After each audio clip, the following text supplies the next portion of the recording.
గత ప్రెస్ మీట్లో కూడా చూశాను. గత ప్రెస్ మీట్లో సమాజానికి ఆయన రాజ్యసభని ఎందుకు చేయాలో చెప్పడం చూశాను. రాజ్యసభలో మాట్లాడడము చూశాను. ఇప్పుడు కూడా ఆయన మాట్లాడినవి చూశాను. తప్పలేదు. చాలా ఆయన మీద ఆయన ఆవేశాలతో మాట్లాడడంలో తప్పలేదు. ఎందుకంటే ఆయన మీద అబండాలు వేశారు. అన్యాయంగా ఆయన మాట్లాడుతున్నారు కాబట్టి ట్రోల్ చేస్తున్నారని ఉద్దేశంతో ఆయన అన్నాడు అనేది ఆయన అంటున్నాడు.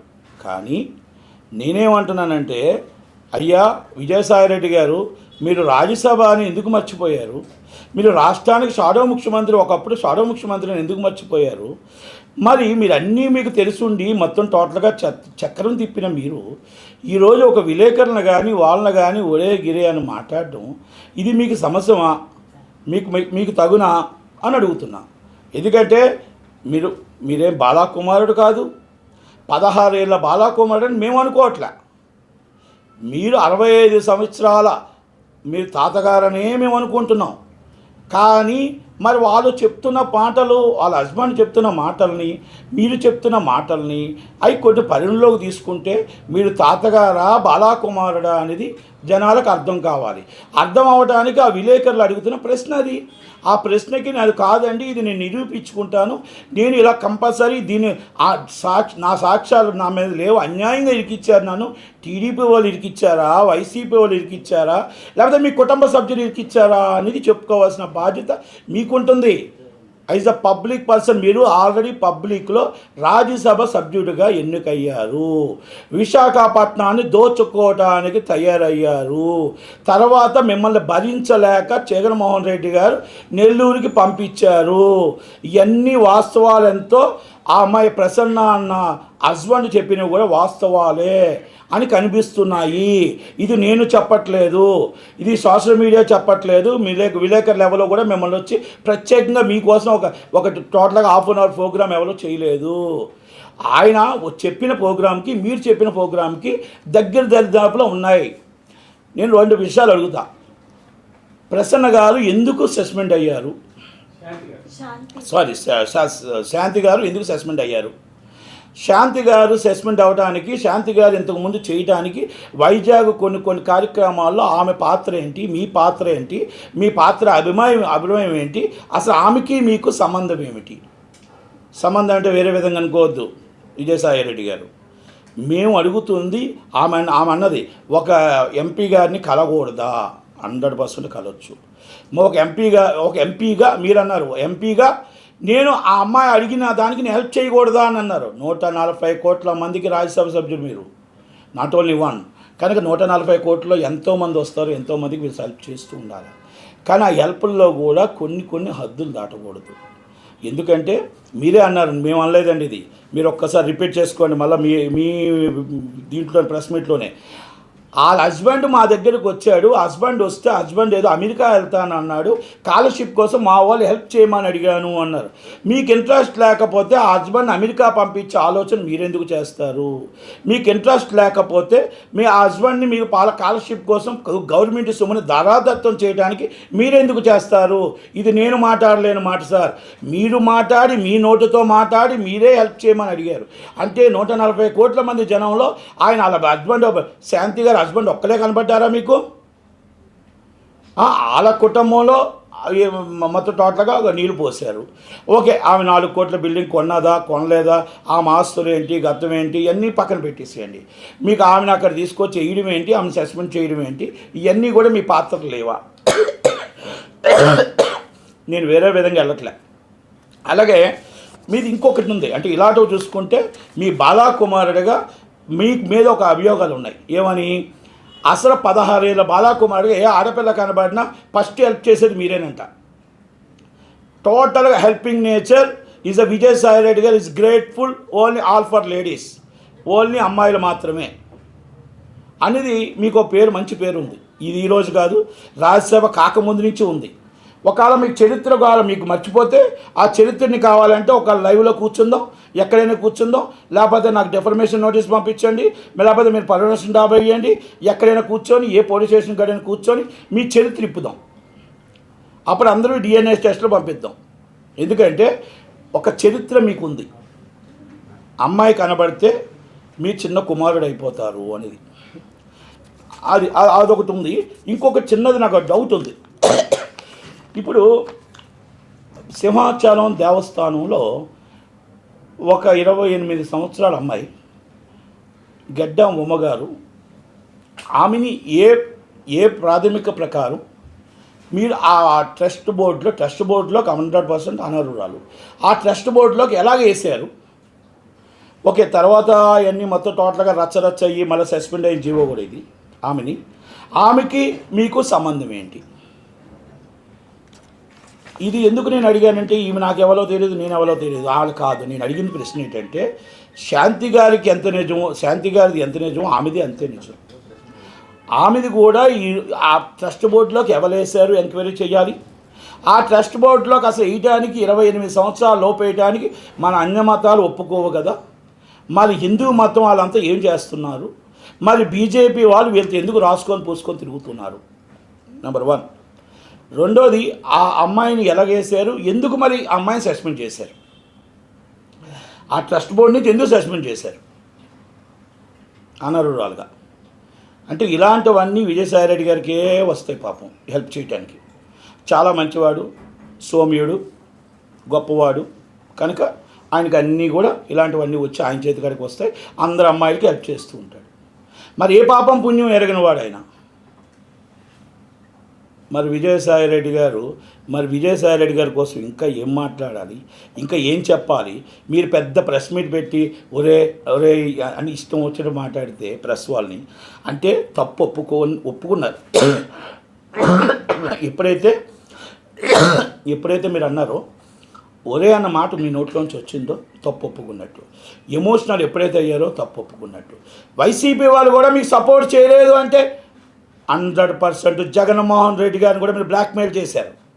జగన్మోహన్ రెడ్డి గారు ఏ విధంగా మిమ్మల్ని బయటకు పంపించాలో తెలియని పరిస్థితుల్లో ఈరోజు ఆ విశాఖపట్నం నుంచి అటు బయటకు పంపించారు తప్ప, విశాఖపట్నం భూముల నుంచి ప్రతి దాంట్లో మీ చేతిలో మీ పాత్ర ఉంది, మీ చాత్ర ఉంది, మీ ఇల్లు ఏ విధంగా కట్టుకున్నారు ఇవన్నీ ఉన్నాయి. ఇంకా చాలా ఉన్నాయి మీ చరిత్ర. ఈమెకున్న ఆస్తులు ఎక్కడి నుంచి వచ్చాయి? ఎవరైతే ఈమెన్నారో ఈమెకు ఆస్తులు ఎక్కడి నుంచి వచ్చాయి, ఎలాగొచ్చాయి? BMW X5 ఎలాగొచ్చాయి? ఇవన్నీ నేను ఎందుకు అడుగుతున్నానంటే, పూర్తిగా ఎంక్వైరీ చేయండి. కొత్త గవర్నమెంట్ ఎంక్వైరీ చేయరా? విజయసాయి రెడ్డి చాలా మంచివాడు, సౌమ్యుడు. అలాంటిది ఆయన మీద అబండాలు వేస్తున్నప్పుడు ఎంక్వైరీ చేయండి. ఎంక్వైరీ చేసి మరి ఏం జరిగింది, ఎక్కడ జరిగింది, మరి ఎవరు తప్పులు చేస్తున్నారు, ఎవరు తప్పు సమాచారం ఇస్తున్నారు అనేది ఒక్కసారి తెలుసుకోవాలి. అది అందుకనే విజయసాయి రెడ్డి గారు అన్న ఆయన రాజ్యసభ సభ్యుడి కంటే కాకముందు ఒక ఆడిటర్గా ఆయన తిమింగలం, బమ్మిని బిమ్మించేయచ్చు, బిమ్మిని బమ్మించేయచ్చు. ఇలాంటి వ్యక్తి జగన్మోహన్ రెడ్డి గారు మంచి వ్యక్తి, మంచి వాడు. చెడు దారిలో నడిపించిందే ఈయన కనుక ఈయన దారిలో ఆయన నడిచాడు కాబట్టి ఆయన్ని దగ్గర గిఫ్ట్లో పెట్టుకున్నాడు. బస్ అంతే. ఇంకా నేను మూడు విషయాలు ఆయన కోసం మనం చెప్పాలి అంటే, విజయసాయిరెడ్డి గారి కోసం చెప్పాలంటే 65 సంవత్సరాల తాతగారు, ఈ 16 సంవత్సరాల బాలాకుమారుడు ఎప్పుడు ఏ రోజైనా బాలాకుమారుడు అయిపోతుంటాడు. ఇప్పుడు నేను 60 సంవత్సరాల తాతగారు అవుతారు. కొడుకు కావాలన్నాడా, కొడుకు కావద్దన్నాడా, ఇవన్నీ మనం పక్కన పెట్టేస్తే ఈ సోషల్ మీడియాలో సమాధానం చెప్పవలసింది, DNA టెస్ట్ చేసుకోవాల్సింది, ప్రతిదీ కూడా మీ బాధ్యత, మీ నిరూపించుకోవాల్సిన బాధ్యత ఒక రాజ్యసభ సభ్యుడిగా బాధ్యత ఉంటుంది. లేదు మీకు నిజంగా సిగ్గు లేదు, మామూలుగా మాకు వైసీపీకి సిగ్గు లేదు, మేము పట్టించుకోము అంటే ఉంటారా? లేకపోతే ఆయన పార్టీని సస్పెండ్ చేస్తారా? లేకపోతే మా పార్టీ వాళ్ళంతా ఇలాగే చేస్తుంటారు.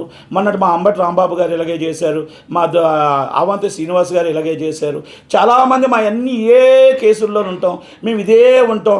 ఆడవాళ్ళని ఆడించుకోవడమే మా అలవాటు, ఆడవాళ్ళని అవమానించడమే మా అలవాటు, మా చెల్లినేమేం పట్టించుకోలేదు, మా చిన్నాన్నేమేం పట్టించుకోలేదు అంటే ఇక దానికి ఆన్సర్ కూడా చెప్పలేదు. కనుక నేను ఒక్కటే చెప్తున్నా, దయచేసి విశాఖపట్నంలో ఉన్న భూములను ఎంక్వైరీ చేయండి, ఈయన మీద ఉన్నవన్నీ అభియోగాలు ఎంక్వైరీ చేయండి. రాజ్యసభ సభ్యుడిగా ఈయన అనర్హుడు కనుక ఇలాంటివన్నీ కూడా తేలేదాకా ఆయన సస్పెండ్ చేయండి. ఈయన ప్రివిలేజ్ మోషన్ మూవ్ చేయడం కాదు, మేము మూవ్ చేస్తాం. 100% స్పీకర్ గారికి మేమే రాస్తాం. ఈయన ఈ విధంగా ఉన్నాయి అన్ని ప్రూఫ్స్ సైతం టోటల్గా సోషల్ మీడియాలో కాదు, అన్నీ కూడా ఎక్కడెక్కడి నుంచి ఎలాగొచ్చాయి, ఎలాగ వేశారు, ఎందుకు వేశారు, లేకపోతే ఆఫీసులు ఎందుకు వేశాడు, ఆఫీసులు సస్పెండ్ చేయండి ఇమీడియట్లీ. ఒక అమ్మాయిని తీసుకొచ్చి 28 సంవత్సరాల వయసు గల అమ్మాయిని తీసుకొచ్చి మీరు ఒక మొత్తం సింహాచలం దేవస్థానిక ట్రస్ట్ అనేది చాలా పెద్ద గొప్ప విషయం, మా ఉత్తరాంధ్రలో చాలా గొప్ప. అలాంటి తీసుకొచ్చి ఒక అమ్మాయిని తీసుకొచ్చి మీరు వేస్తారా ట్రస్ట్ బోర్డులో? లేకపోతే అక్కడ ఎవరైతే ఈవోనో ఇమీడియట్ సస్పెండ్ చేసేయండి, సస్పెండ్ చేసి ఇమీడియట్ అరెస్ట్ చేయి. విజయసాయి రెడ్డి సంబంధం లేదు కదా, సంబంధం లేనప్పుడు ఆఫీసర్ని తీసుకెళ్ళి లోన్ వేసేయండి. ఆఫీసర్లు ఈ విజయసాయి రెడ్డి గారు ఆడినది మాత్రం ఆడుకున్నారు. ఆఫీసర్లు అందరూ రాష్ట్రాన్ని మొత్తం రావణ కాష్టం చేశారు వీళ్ళు. ఆంధ్రప్రదేశ్ రాష్ట్రం అంటే చీ అనిపించే పరిస్థితి తీసుకొచ్చారు వీళ్ళు. కొంతమంది పోలీస్ ఆఫీసర్సు, కొంతమంది రెవెన్యూ ఆఫీసర్సు, కొంతమంది మొత్తం టోటల్గా దేవాదాయ శాఖ నుంచి కానీ అందరూ కూడా ఇది కాదు రాష్ట్రం. రాష్ట్రానికి మనం ఏం చెయ్యాలనుకుంటున్నాం, ప్రజలకు ఏమి చెయ్యాలనుకుంటున్నాం. మిమ్మల్ని అందరం ఎక్కించింది ఎందుకు? పోలవరం కట్టమని అందరం ఎక్కించాం ఆ రోజు. మిమ్మల్ని కట్టమని ఎందుకు? విశాఖపట్నం మీకు టోటల్గా విశాఖపట్నం అప్పుగా తీర్చమని చేసాం. విశాఖపట్నంలో మీ ప్యాలెస్ కట్టుకుంటారు, మొత్తం టోటల్గా ఇష్టం వచ్చేట్టు మీరు ఆ ఇష్టారాజ్యం ఆడుకుంటారు. అంబటి రాంబాబు అని ఆయన వచ్చి డ్యాన్సులు చేసుకుంటాడు. ఇదా మీరు మన రాష్ట్రాన్ని నడిపి మొత్తం తీసుకొచ్చి మొత్తం టోటల్ కొన్ని కోట్ల రూపాయలు, కొన్ని వందల కోట్ల రూపాయలు ఒక్కొక్కరు అనుచరులు. ఒకప్పుడు రోడ్డు మీద తిరిగే సైకిల్ మీద తిరిగే ఒక అనుచరుడు ఈరోజు BMW మీద తిరుగుతున్నాడు. కోట్లాది కోట్ల లాడ్జీలంట, కోట్లాది కోట్ల హోటల్స్ అంట, కోట్లాది కోట్ల ఇల్లులు అంట. వాళ్ళ ఇల్లులు చూస్తుంటే, ఒక జెడ్పీటీసీ ఇల్లు చూస్తుంటే ఎవరికి ఇన్ని సంవత్సరాలు కష్టపడ్డా మాకు కూడా లేదు.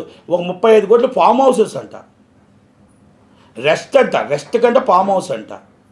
మొదటి భార్య ఇంటికంటే ఒక ఇల్లు అంట, రెండో భార్య ఇంటికి ఇంకొక ఇల్లు అంట. ఇదా?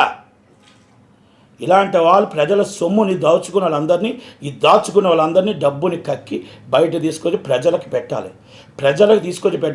ఈరోజు అప్పుల పాలు అయిపోవడానికి కారణం ఏంటి? మళ్ళా దానికి ఏదో చెప్తాడు ఆ పేరు నాని గారు. ఈ పేరు నాని గారికి పని పాటు ఏమీ లేదు, ఏదో చెప్తుంటాడు, కహానీలు చెప్తుంటాడు. కహానీ జహానీ, ఏం కహానీ జహానీ పేరు నాని? ఏం చెప్తావు నువ్వు విజయసాయి రెడ్డి కోసం?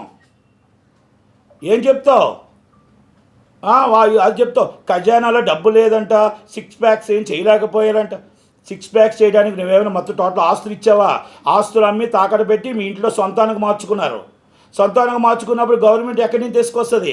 చేస్తుంది. 1వ తారీఖు జీతాలు ఇవ్వడం మొదలుపెట్టింది. అన్నీ కూడా టైం టు టైం చేయడానికి, అన్నీ మీ అందరి దగ్గర నుంచి ఎలా జోబులో కక్కించాలో అన్నీ టైం దగ్గర పడతాయి. ఈ 5 సంవత్సరాల్లో మీ అందరినీ మీరు ఎక్కడెక్కడ కక్కిచ్చారో ఎక్కడెక్కడ మొత్తం అందరి దగ్గర డబ్బులు లాగి వచ్చి ప్రజలకే పంచుతారు డబ్బులు. మీరేం కంగారు పడకండి, మీకు దగ్గర పడే రోజులు అందరికీ. అందుకే చెప్తున్నాను, విజయసాయి రెడ్డి గారిని ఇమీడియట్లీ రాజ్యసభ నుంచి సస్పెండ్ చేయాలి. ఒకవేళ స్పీకర్ గారు ఒకవేళ చేయకపోయినా మేము ఇమీడియట్లీ చైర్పర్సన్కి మేము కంపల్సరీ లెటర్ రాస్తాను. కంపల్సరీ అవసరమైతే నేను న్యాయ పోరాటం చేస్తాం. దీని మీద ఇంకా మేము ప్రూఫ్స్ అన్నీ తీసుకొని ఆ ప్రూఫ్స్ అన్నీ తీస్తాం. ఆయన కూడా మా మీద డిఫర్మేషన్ వేయడానికో, ప్రివిలేజ్ మోషన్ మొయ్యి చేయడానికో, ఏమి చేయడానికైనా మేము రెడీయే. ఏమి బాధపడం. పోలీస్ కేసు పెడతారా? ఏం పెడతారా? ఆయనకి ఏ అలవాటే బ్లాక్మెయిలర్ అంటారు. జగన్మోహన్ రెడ్డి గారిని బ్లాక్మెయిలింగ్ చేస్తాడు, మేమే మాత్రం. కనుక విజయసాయి రెడ్డి గారు, మిమ్మల్ని మేము వేరే పేరు పెట్టడం కూడా రాదు. ఎందుకంటే వయసుకి మర్యాద ఇచ్చేవాళ్ళం మేము. వయసుకి మర్యాద తెలియదు మీ పార్టీలో ఉన్నారు, వయసుకి మర్యాద ఇవ్వడంలో మా పార్టీలో ఉన్నారు. కనుక విలువలతో మా నాయకుడు మమ్మల్ని నేర్పించాడు. విలువలు లేని మీకు విలువలు నేర్పలేని మీ నాయకుడు. అది మీకు తేడా. ఇప్పటికీ విజయసాయి రెడ్డి గారు అంటున్నామంటే మా నాయకుడు నేర్పించిన మాకు ఇది. కానీ మీ నాయకుడు నేర్పించింది విలువలు లేకుండా, పెద్దవాళ్ళకు మర్యాద ఇవ్వకుండా మాట్లాడించేది మీరు. కనుక దయచేసి నేను 2 మొక్కలు చెప్పాను, 3వ మొక్కల దాకా మళ్ళీ నాకు చెప్పించదు. మీరు ఎవరైనా కౌంటర్ వస్తే ఆ కౌంటర్ తగ్గట్టు తగ్గిన ఉన్నవన్నీ మీకు మొత్తం బయటపెట్టి మొత్తం టోటల్గా చరిత్ర పుట్టల్లో బాలాకుమారుడి పేర్లు అన్నీ మొత్తం బయట పెడదాం. ఎందుకంటే కొంతమంది ఆడపిల్లల పేర్లు నేను బయట పెట్టడానికి నాకు ఇష్టం లేదు, నాకు అవకాశం కూడా లేదు, వద్దు కూడా. ఎందుకంటే ఇవన్నీ అఫీషియల్గా ఎందుకు నేను కూడా ఎలాగా అపాయింట్ అయింది, ఎలా సస్పెండ్ అయింది, దీనికి లింక్ ఏంటి విజయసాయి రెడ్డి గారికి అని మాత్రం అడుగుతున్నా. అది మాత్రమే అడుగుతున్నా నేను, ఇంకా ఏం అడగట్లా. ప్రసన్న గారి శాంతి గారి లింక్కి ఈ లింక్కి ఏమైనా తేడా ఉంటుందా, లేకపోతే సేమ్ లింకులు ఉంటాయా? ఇలాంటి లింకులు 100 ఉంటాయి, ఇంకా కోళ్ళు ఉంటాయి, 100 ఉంటాయి. అందరూ అమ్మాయిలు మాత్రమే ట్రాక్ లైన్, వాళ్ళ అమ్మాయిలు మాత్రమే, వేరే ఎవరికి మగపిల్లలకి నాట్ అలవాడు. కనుక విజయసాయిరెడ్డి గారు దానికి సమాధానం చెప్పాల్సిన అవసరం ఉంది. ఇది విజయసాయిరెడ్డి గారి చరిత్ర, వైసీపీ చరిత్ర. వైసీపీకి చరిత్ర లేదు, చరిత్ర అయిపోయింది. దానికి ఒక డన్ను గన్ని అన్న ఉన్నాయి, పని లేదు. ఇంకా ఆ పని లేకుండా ఆల్రెడీ ప్రతిపక్షంలో కూడా లేకుండా చేసేసారు. కనుక ఆ నాయకుడికి నిజంగా చిత్తశుద్ధి ఉంటే ఇలాంటి వాళ్ళందరినీ సస్పెండ్ చేసి ఆ తండ్రి మహానాయకుడు రాజన్న పేరు పెట్టినందుకు రాజశేఖర రెడ్డి గారి పరువు నిలబెట్టే ఆయనకైనా ఇలాంటి వాళ్ళందరినీ బయటకు తోసేస్తే మంచిది. ఆయనకున్న పేరుని మీరు తీసుకొచ్చి బయట మొత్తం సర్వనాశనం చేశారని మాత్రం మేము చెప్పొచ్చు. అది ఇంకొకటి, ఇప్పుడు ఇక్కడ రాష్ట్రాల్లో మొత్తం టోటల్గా ఈరోజు ఏమవుతుందంటే, ఈ మొత్తం టోటల్గా ఆంధ్రప్రదేశ్ రాష్ట్రం కోసం వద్దాం, ఆంధ్రప్రదేశ్ తర్వాత తెలంగాణ. ఆంధ్రప్రదేశ్ రాష్ట్రంలో ఇప్పుడు మనం అందరం కలిపి 3,43,000 మంది ఓట్లు వేసాం. 3,43,000 మందిలో 1,33,00,000 మంది మనకి దిగువ తరగతి వాళ్ళు, లేని వాళ్ళు. ఎస్, దాన్ని యాక్సెప్ట్ చేస్తాం. వాళ్ళందరికీ పెన్షన్లు ఇస్తున్నాం, అమ్మఒడి ఇస్తున్నాం, మన చదువు చెప్పిస్తున్నాం, ఎంతకాలంటే అది ఇది మన టోటల్గా ఆరోగ్యశ్రీ కానీ అన్నీ ఫ్రీయే, ఇంక్లూడింగ్ సిలిండర్తో సైతం ఫ్రీ. ఆ తక్కువ 2,10,00,000 మందికి మొత్తం టోటల్గా 30 లక్షల మంది హైలీ క్వాలిఫైడ్, అంటే వాళ్ళు వ్యాపారాలు చేసుకొని బతకగలరు, నిలబడగలరు. మరి 1,80,00,000 మంది ఏ పాపం చేశారని చెప్పి వాళ్ళని నడి రోడ్డుపై మనం వదిలేస్తాం. వాళ్ళందరూ ఓటేశారు. ఈ 1,80,00,000 మంది ప్లస్ 5,40,00,000 మంది, ఇంకా కొంతమంది ఓటుకు రాలేకపోవచ్చు, లేకపోతే ఏమైనా రావచ్చు, మన ఓటర్లే. వీళ్ళందరూ ఏంటంటే చెప్పుకోలేరు బయటికి. ఈరోజు ఆకలితో ఉన్నావా, ఈరోజు మనం బట్టలు వేసుకున్నావా, ఈరోజు బండిలో పెట్రోల్ ఉందా లేదా, ఇంట్లో మన తిండి ఉందా లేదా, బియ్యం ఉన్నాయా లేవా, పిల్లల్ని ఆకలితో పెట్టగలరే తప్ప బయటకు వచ్చి మాకు ఇది ఇవ్వండి, మాకు ఇది చెయ్యండి అని చేయి చాపి అడుక్కోలేని పరిస్థితుల్లో ఈ 1,80,00,000 మంది ప్రజల మధ్యతరగతి కుటుంబీకులు ఉన్నారు. వాళ్ళని మనం ఎందుకు గుర్తించట్లేదు? వాళ్ళకి 80 రూపాయలు బియ్యం ఇస్తున్నాం, మనం పేదవాళ్ళకి వచ్చి రూపాయి బియ్యం ఇస్తున్నాం. 80 రూపాయలకి రూపాయికి బియ్యం ఎంత ఉంటుంది? ఒక్కసారి మనం నూనె వచ్చి వాళ్ళకి రూపాయికి ఫ్రీ, రూపాయికి ఇస్తున్నాం, రూపాయికి 10 రూపాయలకి ఇస్తున్నాం. మనం వాళ్ళకి చూస్తే 200 రూపాయలకి ఇస్తున్నాం. అంటే ఇదంతా మనం అబ్నార్మల్ రేట్స్ చేస్తే ఒక మనిషి, సగటు మనిషి బతకడానికి మొత్తం మనిషికి 15,000 రూపాయలు కావాలి ఇంటి రెంట్తో. ఆయన ఫ్యామిలీ కానీ అయితే 22,000 కావాలి, పిల్లలు అయితే 30,000 రూపాయలు కావాలి. పిల్లలు పెద్ద అవుతూ ఉంటే వాళ్ళ చదువులకి వాటికి కలిపి 45,000 కావాలి. మరి ఈరోజు జీతాలు ఎక్కడి నుంచి వస్తున్నాయి? 45 నుంచి 60,000 రూపాయలు మామూలు పెద్ద అయితే జీతాలు, మినిమం మెయింటెనెన్స్ కావాల్సి వస్తున్నప్పుడు ఈరోజు మనకు జీతం ఎంత వస్తుంది? మినిమం 15,000 రూపాయల నుంచి చిన్నగా చదువుకునే వాళ్ళకి 15,000, మామూలుగా చదువుకునే వాళ్ళకి హై క్వాలిఫై అయిన వాళ్ళకి మొత్తం 60,000, 50,000 జీతాలు వస్తున్నాయి.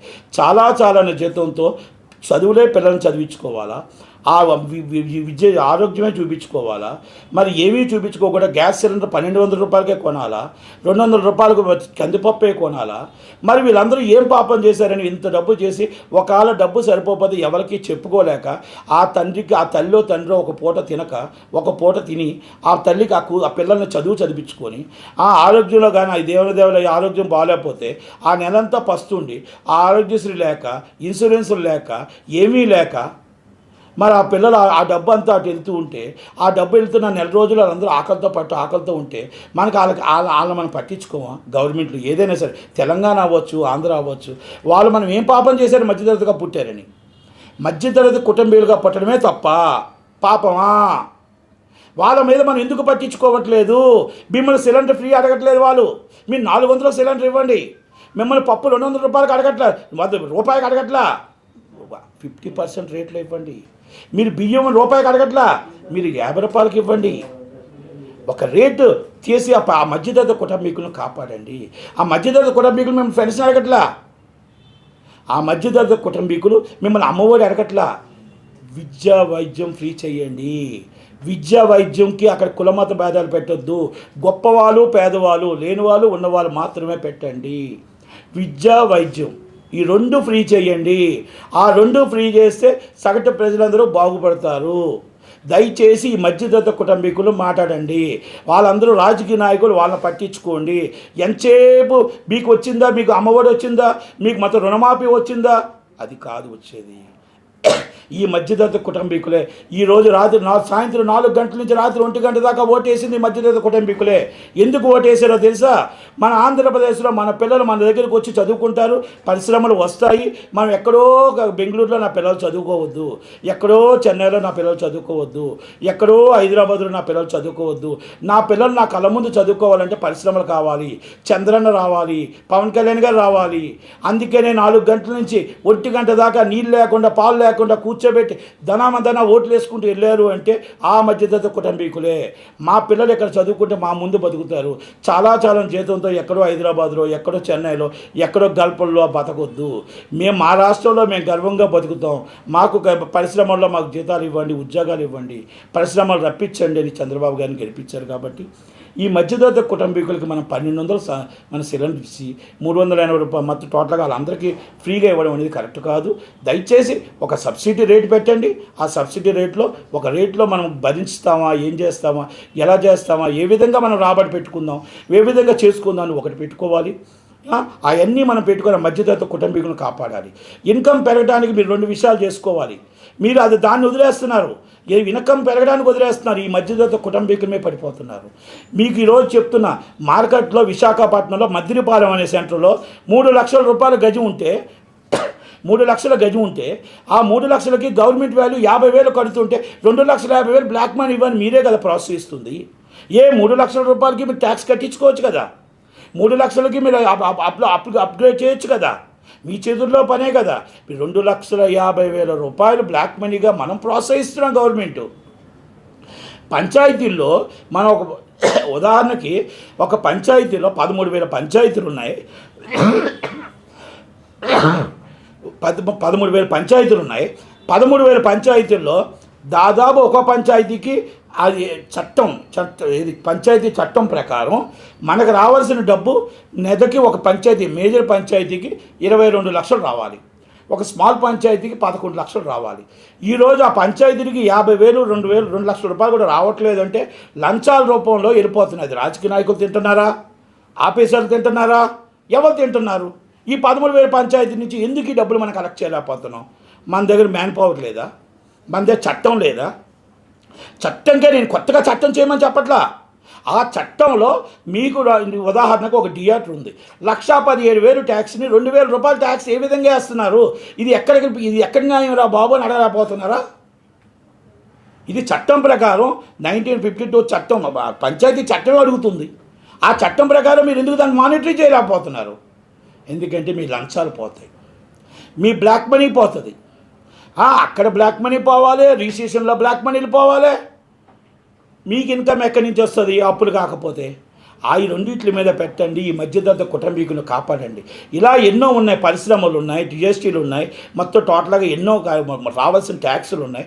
అవన్నీ మనం మ్యాన్ పవర్ని పెట్టుకొని అన్ని దగ్గరుండి మనం లాక్కుంటే మనమేం చట్టాలు చేయాల్సిన అవసరం, పాత చట్టాలే ఉన్నాయి. ఇది నేను పవన్ కళ్యాణ్ గారికి ఎందుకు చెప్తున్నానంటే, పవన్ కళ్యాణ్ గారు పంచాయతీరాజ్ శాఖ చేస్తున్నారు కాబట్టి, అవినీతిమయంలో పంచాయతీరాజ్ శాఖ ఉంది కాబట్టి ఇది నేను చెప్పింది తప్పు అంటే నా మీద కేసు పెట్టండి. ఇది నేను చెప్పి నిరూపించలేకపోతే నా మీద ఏవైనా జైలుకు పంపించండి. నేను ఉదాహరణకి ఈ 2 అడుగుతున్నా. ఈ రెండింటిలో తీసుకొస్తే కొన్ని 100 కోట్లు వస్తాయి నెలకు ఆదాయం. నెలకి కొన్ని 100 కోట్ల నెలకు ఆదాయం వస్తే మనం ఈరోజు ఇవ్వాల్సిన ఈ కార్యక్రమాలన్నీ కూడా బ్రహ్మాండంగా ఇంకొక అప్పు చేసుకోవాల్సిన అవసరం. మన రాష్ట్రం ధనిక రాష్ట్రం, అప్పుల రాష్ట్రం కాదు. అలాగే సేమ్ వర్తిస్తుంది తెలంగాణ. తెలంగాణలో మీరెందుకు చేయలేకపోతున్నారు? ఇవన్నీ మనం చేయాల్సిన తెలంగాణలో అవ్వచ్చు, ఆంధ్రప్రదేశ్లో అవ్వచ్చు. ఇవన్నీ కూడా మీరు చేయకపోవడం వల్ల ఈరోజు రాష్ట్రంలో బ్లాక్ మనీ రూపంలో తాండవం చేస్తూ, ఆ బ్లాక్ మనీ అనేది బయటికి వెళ్తూ, ఆ బ్లాక్ మనీ రాజకీయ నాయకులు ఆటలో తిరుగుతూ మొత్తం టోటల్గా ఈరోజు 50 కోట్లు ఎలక్షన్స్కి అవుతున్నాయంటే కారణాలు ఏంటి? ఇవన్నీ కూడా ఆలోచించండి. మధ్యతరగతి కుటుంబీకుల్ని సర్వనాశనం అయిపోతున్నారు. ఇది నేను ఒక మాట, నా మాటగా మీరు ప్రతి ఒక్కరికి మీకు బాధ అనిపించింది అయితే ఇది నిజం అనుకుంటే మీరు అందరూ చెయ్య కలపండి. సోషల్ మీడియాలో మీరు చెయ్య కలిపి మధ్యతరగతి కుటుంబీకులు కాపాడటానికి నిలబడండి. ఇది నేను చెప్పింది తప్పు అనుకుంటే దీంతో ఇక్కడితోనే వదిలేయండి. ఇది నేను మాట్లాడినవన్నీ తప్పు అనుకుంటే వదిలేయండి. మంచి అనుకుంటే ప్రతి ఒక్కరు ఒక లైక్ చేసి, ప్రతి ఒక్కరు కూడా ఇది కరెక్ట్, మధ్యతరగతి కుటుంబీకులు కాపాడాలి అని అనుకుంటే మాత్రం దాని మీద ఒక లైక్ చేయండి. పోలీస్ స్టేషన్లో ఆంధ్రప్రదేశ్ తెలంగాణ పోలీస్ స్టేషన్లో మీకు దయచేసి పోలీస్ స్టేషన్లో సివిల్ సెటిల్మెంట్లు చేయకండి. మళ్ళా చెప్తున్నా, మీరు సివిల్ సెటిల్మెంట్లు ఈ సెటిల్మెంట్లు కాదండి. మనం కాపాడాల్సింది క్రైమ్ రేట్ కాపాడండి. ఈ క్రైమ్ రేట్ కాపాడండి. కొంతమంది SHOలు సివిల్ సెటిల్మెంట్లు చేస్తున్నారు. ఇది వాస్తవాలు. ఇవన్నీ కూడా ఇప్పటికీ మారకపోతే మళ్ళీ మీరు TRS లాగే మీరు చేస్తే దానికి దీనికి తేడా ఉండదు. ఇది రాహుల్ గాంధీ గారి గవర్నమెంట్గా ఒక మ్యాన్పులేటెడ్గా రాహుల్ గాంధీ గారి గవర్నమెంట్ అని మాత్రం గుర్తుపెట్టుకోండి. ఇది మళ్ళా చెప్తున్నాను. దయచేసి నా దృష్టికి వచ్చాయి. నేను ఆయన చెప్పడం జరిగింది. వింటారా? వినకపోతే 100% ఆయన సివిల్ డిస్ప్యూట్స్ అండ్ కోర్టులు ఉన్నాయి, అన్నీ ఉన్నాయి. మీరు పోలీస్ స్టేషన్లో మీరు సివిల్ సెటిల్మెంట్స్ ఎందుకు చేస్తున్నారు? ల్యాండ్ సెటిల్మెంట్, సివిల్ సెటిల్మెంట్లు చెయ్యకూడదు, నేరం. ఆ CAని ఇమీడియట్లీ సస్పెండ్ చేస్తారు. చెయ్యాలి. సివిల్ సెటిల్మెంట్కి తీసుకొచ్చి వేరే దాంట్లో కేసులు ఇరికిచ్చి అలాంటివి చేయకూడదు. కొన్ని సిటీ పోలీస్ స్టేషన్లో అవి జరుగుతున్నాయి. మొన్న నాన్సింగ్ పోలీస్ స్టేషన్లోని జరుగుతుంది. అబ్నార్మల్ ఆయన రెడ్డి, అబ్నార్మల్ CI ఆయనలో ఇలాంటివి చేసుకుంటూ వెళ్తే గవర్నమెంట్కి మీరు అన్యాయం చేసిన వాళ్ళు అవుతారు. న్యాయం చేసిన వాళ్ళు ఎవరు? Drugs very important. అలాంటి వాళ్ళకి రికమెండేషన్ కూడా ఉంటుంది. తీసుకొని లోన్ వేసేయండి. అక్కడ రికమెండేషన్ ఏంటండి మీకు? అక్కడ ఆ లెవెల్లో ఫోన్లు ఏంటండి? ఎమ్మెల్యేలు ఫోన్లు ఏంటండి? ఎంపీలు ఫోన్లు ఏంటండి? డ్రగ్స్ అనే మహమ్మారిని తరిమి కొట్టండి. ఎవరి రికమెండేషన్ కూడా తీసుకోవద్దు. ఇది స్టేషన్ హౌస్ ఆఫీసర్స్కి తెలుసో మాకు తెలీదో దయచేసి ఒక్కసారి మళ్ళా నేను మీకు విన్నపిస్తున్నా. తప్పించడానికి ప్రయత్నం చేయకండి. గొప్ప వాళ్ళ పిల్లలను తప్పించి పేదవాళ్ళ పిల్లలు ఇరికించడానికి ప్రయత్నం చేయకండి. మత్తు మందు తీసుకునేవాడిని ఇరికిచ్చి మత్తు మందు అమ్మేవాడిని వదిలేయడానికి ప్రయత్నం చేయకండి. ఇప్పటికైనా నిజాయితీగా ప్రయత్నం చేయండి. నిజాయితీగా మత్తు మందుని తరిమి కొట్టండి. మా సినిమా వాళ్ళని అబండాలు వేయడం మొదలుపెట్టండి, మానేయండి. అంతేగాని సినిమాలు ప్రతి వాళ్ళు ఏంటంటే సినీ సెలబ్రిటీస్ సినిమా వాళ్ళు తప్పు చేస్తే తీసుకెళ్ళి అనేసేయండి. ఎవరు చేసినా ఎవరికి అతిథులు కారు. కానీ వాళ్ళని మీరు మళ్ళీ ఎవరో చెప్పారని విడిపించడానికి చేయకూడదు. తప్పు చేస్తే ముందు ఒక్కరిని అరెస్ట్ చేయండి. ఎనీ ఆఫీసర్ ఎవరైనా సరే ఎంత పెద్దవాళ్ళైనా అరెస్ట్ చేయండి. అరెస్ట్ చేసి తీసుకొని లోన్ వేయండి. ఆ లోన్ వేసి వాళ్ళు తీసుకొని చూపించండి టీవీ ముందు. వాళ్ళంటే మీకు భయం. పాపం ఒక లేనివాడు, పేదవాడు, అమాయకుడు రోడ్డు మీద తీసుకొచ్చి అయ్యో ఇంత దొరికింది అది దొరికిందని చెప్పేసి మొత్తం ప్రెస్ మీట్ పెడతారు. ఏం ప్రెస్ మీట్ పెడతారంటే ఆయన ఆ లేనివాడిని తీసుకొచ్చి ప్రెస్ మీట్ పెడతారు. ఉన్న వాళ్ళని సైడ్ చేస్తారు. ఇది మానిన రోజే మన రాష్ట్రాలు మారుతాయి. ఇవన్నీ మానిన రోజే మనకు మంచి జరుగుతుంది, పేదవాడికి న్యాయం జరుగుతుంది. అది మాత్రం అవన్నీ గుర్తుపెట్టుకోవాలా. హరికృష్ణారెడ్డి గారిని ఇమ్మీడియట్గా సస్పెండ్ చేయాలా. నాన్సింగ్ హరికృష్ణారెడ్డి గారిని ఇమ్మీడియట్గా సస్పెండ్ చేయాలా. అక్కడ అవకతవకలు ఉన్నా ఆయన మీద ఎంక్వైరీ చేయాల్సిందే.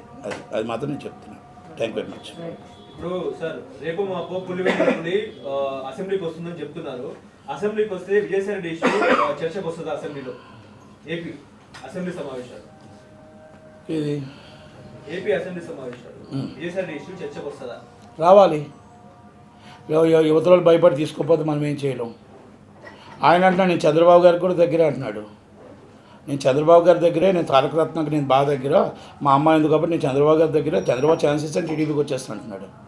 బీజేపీ ఛాన్సెస్ బీజేపీకి వచ్చేస్తాను అంటున్నాడు. అది అంటే నేను ఇక్కడ ఏమంటున్నానంటే రాజకీయం వేరు. ఇలాంటివి మన సమాజానికి మంచిది కాదు. దీని మీద ఎంక్వైరీ చేయాల్సిందే. కంపల్సరీ యాక్షన్ తీసుకోవాల్సిందే. వీళ్ళెవరెవరో మనకు తెలియదు. కానీ ఇది జరిగిన ఒక అభియోగం వచ్చింది. ఇప్పుడు నా మీద ఒక అభియోగం వస్తే నేను నిరూపించుకోవాల్సిన బాధ్యత ఉంటుంది. నిరూపించుకుంటే నేను ప్రెస్ మీట్ పెడతా. నేను రా అంటే తప్పది. ఎవరికి వస్తే నిజాయితీ పడు, రాకపోతే అవినీతి పరుడు. వస్తే నిజాయితీ పరుడు, రాకపోతే అవినీతి పరుడు. వస్తాడా? నేను మీరెందుకు అనుకుంటున్నారు? వస్తే మిమ్మల్ని ఎందుకు రా అంటాడు అంట కదా. తప్పకుండా ఐఎమ్ రెడీ అంటాడు. నేను వదిలిపెట్టను, నాకు లా ఉంది. అందరికీ లా ఉంది. చట్టానికి ఎవరు అతిథులు కాదు. మీకు రాజ్యసభ ఎంపీ ప్రివిలేజ్ మోసం మీరు మూవ్ చేస్తే మాకు సుప్రీంకోర్టులు ఉన్నాయి, మాకు హైకోర్టులు ఉన్నాయి. మేము కూడా మూవ్ చేస్తాం, మేము కూడా అన్నీ చేస్తాం. అంటే నేనేమంటున్నానంటే ఆయనకి నాకు వ్యక్తిగత ద్వేషాలు లేవు. ఇక్కడ ఇస్ ఒక పార్టీకి ఆయన చేసేటప్పుడు ఆ పార్టీలో అక్కడ ఆయన మీద అభియోగం వచ్చేటప్పుడు నేను మామూలుగా ఇంకో పార్టీకి సపోర్ట్ చేసేటప్పుడు నా రైట్ నాకు ఉంది, నేను అడుగుతాను కంపల్సరీ. నా ఈ రైట్లో నిజం లేదా నేను దాని డిప్రమేషన్గా యాక్సెప్టెడ్. నేను తప్పుడు సమాచారం తప్పుడు ప్రెస్ మీట్ పెట్టానా, ఐఎమ్ రైట్, అంతే. ఈ మాటలకు నేను కట్టుబడి ఉంటాను, వెనక్కి అడుగు వేసుకోవాల్సిన అవసరం నాకు లేదు. అది ఆయన కేసు పెట్టుకుంటాడా, ఐఎమ్ రెడీ. నేను దాన్ని ప్రూవ్ చేయడానికి ఆయన మొత్తం టోటల్గా ఆ రోజు మొత్తం టోటల్గా దీనికి ఆన్సర్ వస్తే, ఇప్పుడు ఒకటి చెప్పాను, ఆన్సర్ వస్తే బాలాకుమారుడి పేరు మొత్తం టోటల్గా అన్నీ కూడా పబ్లిక్గా షార్ట్లు బయటపెడతాను. అందుకని ఆన్సర్ లేకుండా నేనేది అన్నీ చెప్పుకొని పిక్చర్లోకి వెళ్ళడం కాదు కదా. Okay, thank you. సార్, ఈ మధ్యకాలంలో చూసుకుంటే జర్నలిస్టులు అంటే ప్రజాప్రతినిధులు కానీ, ముఖ్యంగా విజయసాయి రెడ్డి గారు రాజ్యసభ సభ్యుడు, అలాగే ఓయూలో ఇన్స్పెక్టర్, ఒక జర్నలిస్టులని మీడియాలో పనిచేసే వ్యక్తులను పట్టుకొని మీకు పని బాట లేదా మీరు అన్నట్టు అరే తురే ఒరే అనడము ఎందుకు, కల్చర్ ఎందుకు సార్ ఇట్లా మారుతుంది? ఆ డ్రెస్ అలా చేస్తుంది. ఆ డ్రెస్ చేసేటప్పుడు అరే తురే అనేటప్పుడు ఆ డ్రెస్ ఇప్పిస్తే అరే తురే అనమానండి, అనలేడు కదా. అందుకని అంటారు రాజకీయ నాయకుడు ఈరోజు వస్తాడు వెళ్ళిపోతాడు, కానీ ఆ డ్రెస్ అనేది 62 సంవత్సరాలు ఆయన మీద ఉంటుంది. ఆ డ్రెస్కి గౌరవం ఇవ్వాల్సింది ఏంటో తెలుసా, తప్పు చేసేవాడిని వదలొద్దు, అంతే తప్ప ఎదుటివాడిని ఒరే గిరే కించపరిచేటప్పుడు వాళ్ళెంత బాధపడతారో, రేపు నీ పై ఆఫీసర్లు నీ ఒరే గిరే అంటేప్పుడు నువ్వెంత మీ ఇంట్లో ఎంత బాధపడతారో అర్థం చేసుకో. ఆయన journalist is duty and police is duty, is a political is duty. ఎవరైనా డ్యూటీయే చేస్తున్నారు, మీ డ్యూటీ మీరు చేస్తున్నారు, వాళ్ళ డ్యూటీ వాళ్ళు చేస్తున్నారు, వాళ్ళ డ్యూటీ వాళ్ళు చేస్తున్నారు. మిమ్మల్ని తిట్టే రైట్ వాళ్ళకి లేదు. మీరు తప్పు చేస్తే immediately register this case, nuisance case register చేసి లోన్ వేయమనండి, న్యూసెన్స్ కేసు రిజిస్టర్ చేసి లోన్ వేయమనండి. ఒరే అని తిట్టే హక్కు లేదు. వాళ్ళు ఏమైనా కన్నారా? కాదు కదా. మరి ఎందుకు అది వేయలేకపోతున్నారు? భయం. జర్నలిజంలో ఆ తప్పు జరుగుతుంది. వాళ్ళ తప్పులు తీసి మీరు బయటెడతారని చెప్పేసి వాళ్ళు మాట్లాడుతారు. అలాగే పని పాట లేదా మీకు అనే వర్డ్ ఇంకోటి కూడా ఇక్కడ ఉంది, పని పాటు లేదా అని ఒకటి. రెండోది నీ ఛానల్ పనికిమాల ఛానల్, ఇది చిన్న ఛానల్ పెద్ద ఛానల్, ఇది యూట్యూబ్ ఛానల్. ఛానల్ ఏదైనా అనవసరం, జర్నలిజమే, జర్నలిస్ట్ అది ఫస్ట్ తెలుసుకోగలగాలి.